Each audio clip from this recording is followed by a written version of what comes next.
is the all connection, power going, all device.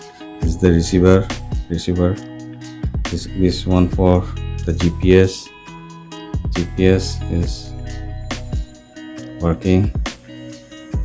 We will test it later.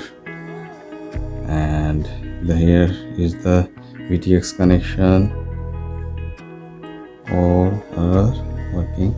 This one for camera connection. This, if you want to add buzzer, you can use this pin. You have to use this pin for the buzzer.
Now it's time to configure the beta flight.